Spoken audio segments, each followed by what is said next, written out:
The United States of America. Take a good look at the map.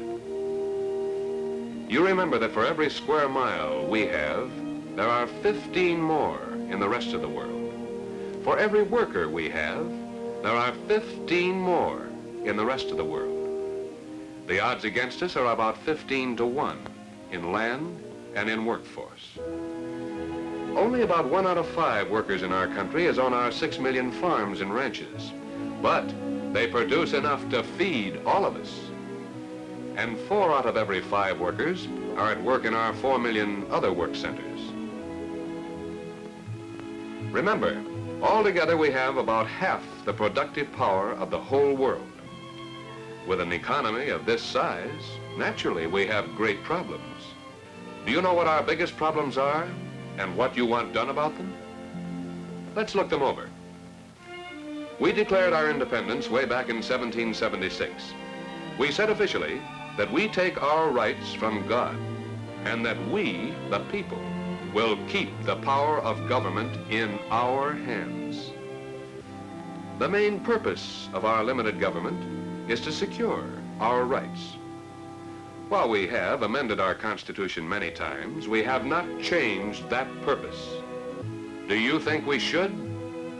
Do you think we should change the democracy of our republic for the dictatorship of a regimented state? Do you think you'd be better off with unlimited government by fear and force? In other words, should government be the servant or the master of the people? So far, you have a free choice.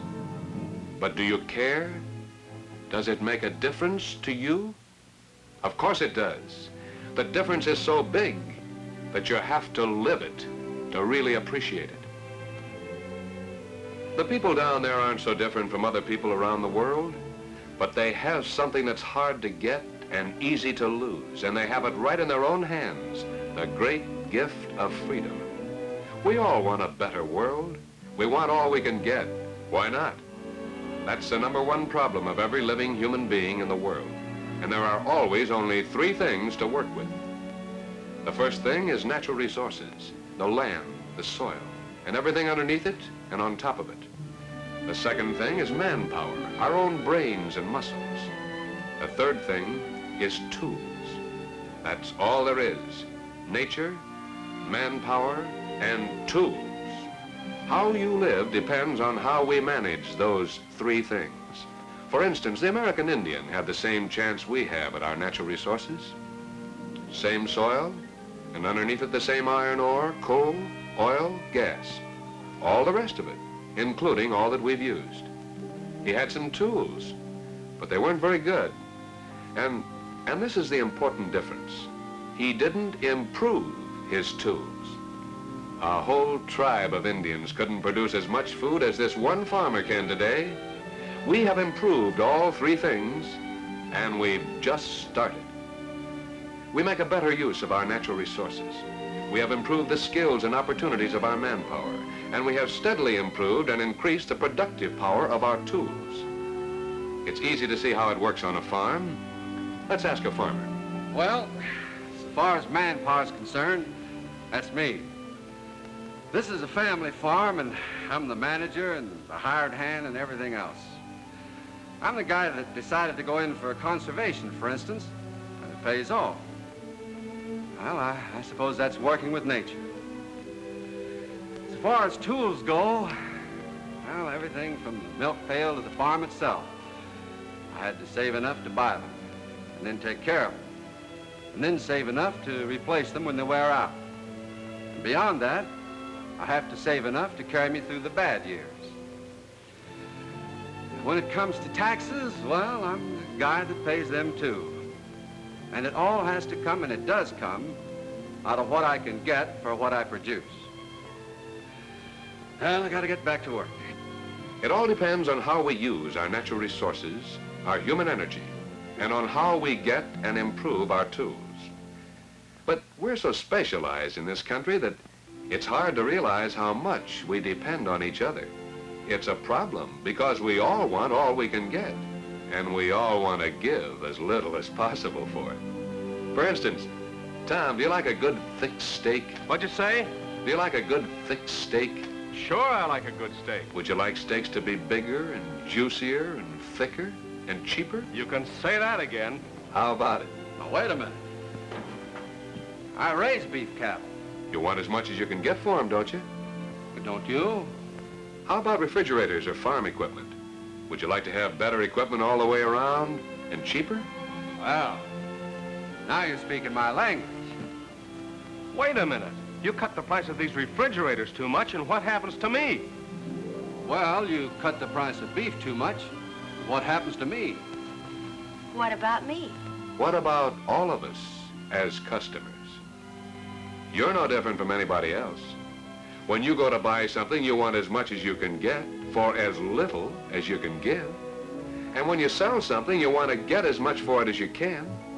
And you're free in this country to bargain back and forth and to buy and sell, to make a profit or a loss. But keeping this freedom so it's fair both ways, that's a real problem. The next time you buy something, think about this. Maybe the best way to put it is to remember that progress in human welfare always depends on the better use of natural resources, human energy, and tools. But to keep and improve what we have to keep our individual freedom to work, to make things, to produce, our freedom to save and invest in the tools that multiply the output of our manpower. If you have some life insurance or have a bank account, you've already helped yourself get more and better tools, so your work will be easier and much more productive. When we talk about tools, remember, we mean more than hand tools, more than power tools. We mean the buildings, the land they stand on, all the equipment, all the facilities, anything and everything that helps us get more real production and get it more easily. We have the best workmen and the best tools. We are the most productive nation, and that very fact is a problem in itself. It's as big as the world. Since a 1/16 of the world produces half the world's goods and services, we're sure to have a lot of problems.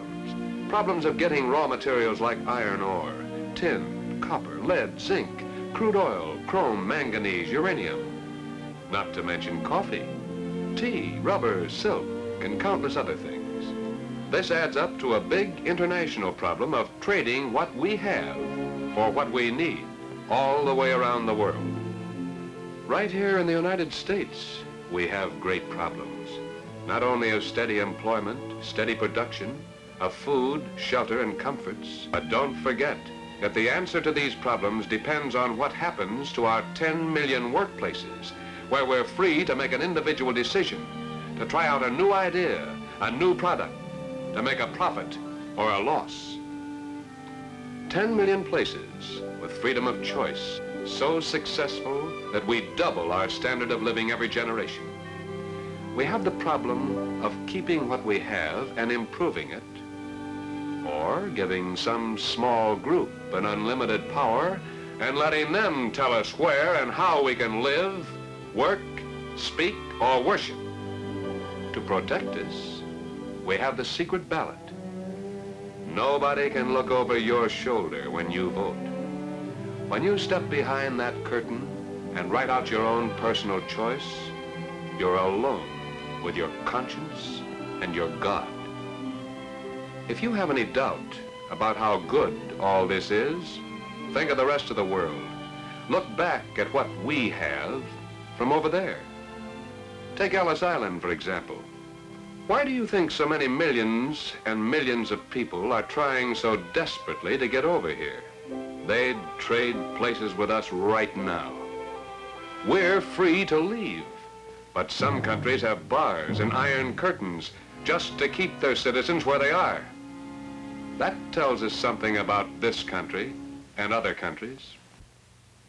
We have great problems. The problem of war and the problem of peace. The problem of keeping and improving what we have. Some people would like to change what we have. How do you feel about the purpose of our government? Do you want limited government by law and government with our consent?